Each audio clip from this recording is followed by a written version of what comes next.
বগামুখৰ ৰূপান্তৰ আচলতে বিৰাট এটা দুখৰ বিষয় লৈ আহিছোঁ মই আমাৰ শিৱসাগৰ জিলাৰ এয়া দাদা জেগাটুকুৰা দীঘলজান নহয় জানো?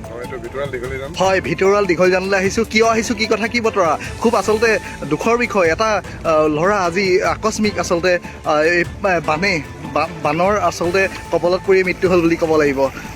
দাদা কওকচোন আপুনি গোটেই ঘটনাটো। আমি ৰাতিপুৱা পুৱা 7টা বজাত গম পাইছোঁ আৰু হয় ঋতুমণি বাইলুং তেওঁৰ পুত্ৰ কৃষ্ণ বাইলুং বুলি এজন পানীত পৰি মৃত্যু হ'ল বুলি। হয়, বৰ শোক লাগিছে, বহুত দুখ লাগিছে। গম পাইছোঁ। গোটেই গাঁওখন আজি বহুত ঠাণ্ডা, হয়, নিস্তব্ধ পৰিৱেশ।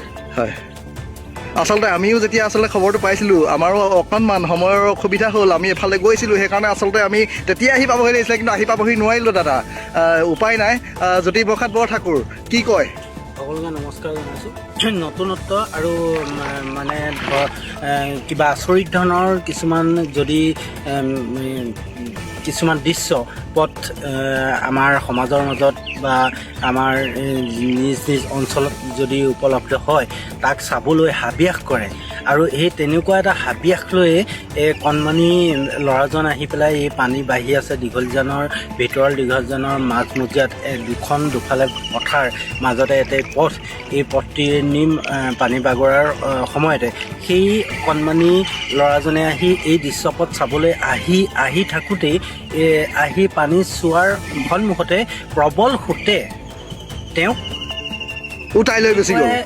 এনেকুৱাকৈ মানে উটাই লৈ গুচি গ'ল। তেওঁ বচাবলৈ স্থানীয় ৰাইজ যদিও ওচৰত আছিলে কোনেও সাহস কৰিব নোৱাৰিলে বুলি আমি স্থানীয় লোকৰ পৰা আমি গম পাইছোঁ। গতিকে আমাৰ মাজতে এজন সতীৰ্থ ব্যক্তি আছে, তেখেতে ভালকৈ আকৌ পুনশ্চ কথাখিনি আগবঢ়াই দিলে আমি ভাল পাম। কেমেৰা সন্মুখলৈ চাই। খনামুখ পঞ্চায়তৰ অধীনৰ ভিতৰুৱাল দীঘলীজান গাঁৱত আজি যিটো শোকৰ ঘটনা ঘটিল, হয়, সকলো গাঁওবাসী আজি বহুত দুখ লাগিছে। এই আপোনাৰ হাইৱে দেখকচোন এইপিনে। হয় হয়, দেখাইছোঁ মই। এইপিনে আজি ৰাস্তা বন্ধ, গাড়ীবোৰ ৰাস্তা ৰখি আছে নেকি। হয় হয়, বহুত দুখ লাগিছে। বৰ ভাল ল'ৰা আছিলে। তেখেত ক্লাছ 8ত পঢ়ে নহয় জানো? ক্লাছ পঢ়িছিলে। হয়, বহুতে যেতিয়া মানে ঘটনাটো ঘটিছে তেতিয়া স্থানীয় ৰাইজৰ সমাগম চাগে যথেষ্ট বহুত হৈছিলে। বহুত হৈছে। তেখেতক উদ্ধাৰ কোন জেগাত কৰিছে? য'ত পৰিছিলে মানে ততে উদ্ধাৰ কৰিলে। তথাপিও আমাৰ ভগামুখ চিকিৎসালয়লৈ নিয়া হৈছিলে। আমাৰ চিকিৎসালয়ৰ কৰ্তৃপক্ষই মৃত বুলি ঘোষণা কৰিলে।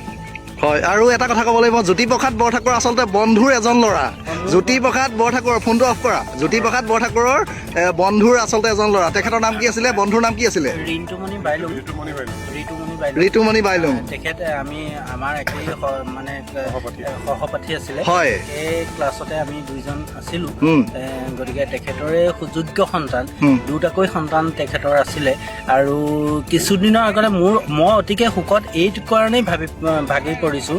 এই কিছুদিনৰ আগতে 2-3 দিনৰ আগতেই সেই পুত্ৰ সন্তানটিৰ লগত মই দুআষাৰ কথা পাতিছিলোঁ। হয়, তেখেতৰ বসন্ত হৈছিলে বুলি মোক কৈছিলে, আৰু বসন্তৰ দাগো তেওঁলোকৰ স্পষ্ট হৈ আছিলে। গতিকে বৰ অমায়িক মানে ল'ৰা তেখেত, ক্ষীণমিন অকণমান, বৰ বিশেষ হেৰি নহয়। গতিকে মোৰ দুখ লাগিছে। মই এতিয়া তেখেতৰ ঘৰলৈ যাবলৈকে মোৰ মানে ভাষা নাইকিয়া হৈছে। মই কেনেকৈ তেওঁক সান্তনা এটা দিমগৈ। মই অতিকে দুখী হৈ পৰিছোঁ। আৰু সেয়েহে মই মানে কথাটো গম পোৱাৰ লগে লগে আহি কোনডোখৰত ঘটনা হৈছিলে, কেনেকুৱা ধৰণৰ হৈছে, এই আভাসটো ল'বৰ বাবে আমি আহি ইয়াতে উপস্থিত হৈছোঁ। গতিকে মোৰ বন্ধু এজন, গতিকে তেখেতৰ পৰা আপোনালোকক অৱগত কৰিলে কথাখিনি।